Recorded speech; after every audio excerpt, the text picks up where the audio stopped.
Rehefana malala mpifaliana indray no ionantsika toy zao mitompo volana vaovao tsika ty volana martsa ary dia lohateny vaovao koa zany nomeny antsika mba azontsika mifampahery enontsika sitrapon'Andriamanitra malohanyzany. Ho aminareo zay efa nahazo finoana soa tahaka ny anay amin'ny fahamarinan'i Jesosy Kristy, Andriamanitsika sy mpamonjy ampitombona ho anareo ny fahasoavana sy ny fiadanana amin'ny fahalalana tsara n'Andriamanitra sy Jesosy Tompontsika. Amen. Sabotsy 2 Marsa 2022 bajirantsika lohevitra vaovao hoe miantso amin'ny fibebahana ny tompo.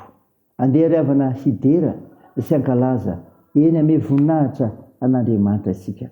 Avia, aoka isika ioban'i Jehova, aoka isika no fifaliana ho amin'ny vatolampy famonjenantsika. Aoka keo natreny amin'ny fiderana isika, aoka no fifaliana ho azy amin'ny fieransika. Fandriamanitra lehibe Jehova ary mpanjaka lehibe ambony Andriamanitra rehetra izy. Eo tany ny fitoerana lalàna tany ary azy ny tendrombohitra avo. Azy ny ranomasina fa izy nanao azy ary ny tany maina dia noforomin'ny tanany. Amen.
Andeha hivavaka isika.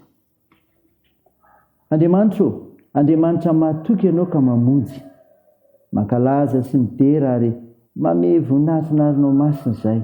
Tompo mahatsiaro teny izay fa mpanota ko mandarika eny antsehanao miaiky ny fahadisoanay vonoy ny fahotanay mamindrafo aminay avelao eloko izay fa namaso midira manjaka ty anatinay amin'ny fianona amin'ny tenao mitondra famonjena ka nafisanay avoza ray amin'ny finonanao aminaran'i Jesosy Kristy tomponay naovanay izany mivavaka izany.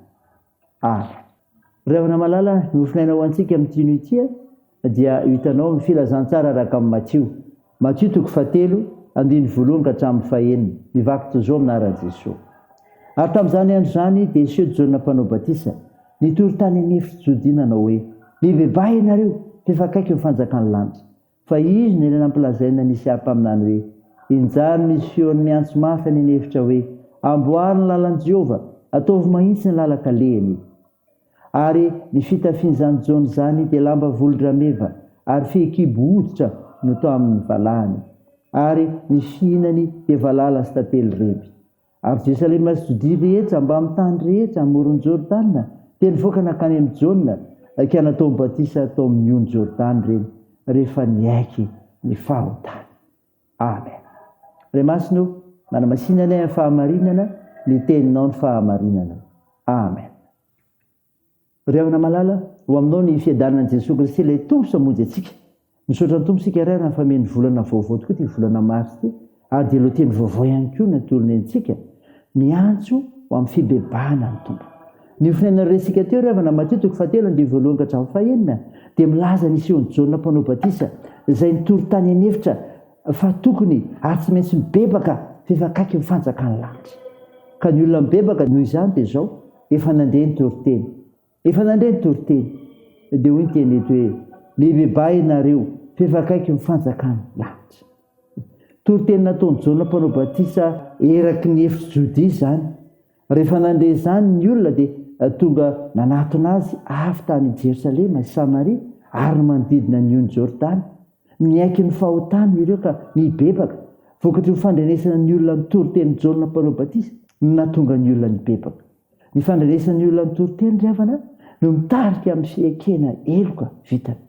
Eo amin'ny toriteny no ahafantaran'ny olona ny fahadisoany ary fahafantaran'ny olona ny fahadisoany no mitarika azy ho amin'ny fiovampo andray an'i Jesosy Kristy. Voadinikao ve zany ravana rehefa mentoriteny ianao fa zava-dehibe zany enona mofinaina toy zao azy tarika ianao hibebaka zany no tsy fahatanteranao natreha ny tompo. Fa ny avana faharoa dia ny olona mibebaka dia zao manaiky atao batisa zany koa ravana voalaza eto ka natao batisa atao amin'ny ony Jordana reny rehefa niaiky ny fahotany nendeny fahelo. Rehefa avy mibebaka noho ny fandrenesana ny toriteny ny olona tany Jerusalema sy Jodia ary eraky ny amoron'ny Jordana dia natao batisa. Ny batisa izay marika hita maso anehoana fa mibebaka ny olona, mariky ny fidirana ho amin'ny fiainam-baovao indray. Ny fandraisan'ny kristianina ny sakramenta ny batisa dia midika fa mibebaka ilay olona, tomokasehany fanondaozana ny toetra teo aloha ho amin'ny fiainam-baovao. Ho an'ny kristianina moa dia marika hita maso maneho ny fananana fimbonana amin'ny Kristy ny fandraisana ny sakramenta ny batisa.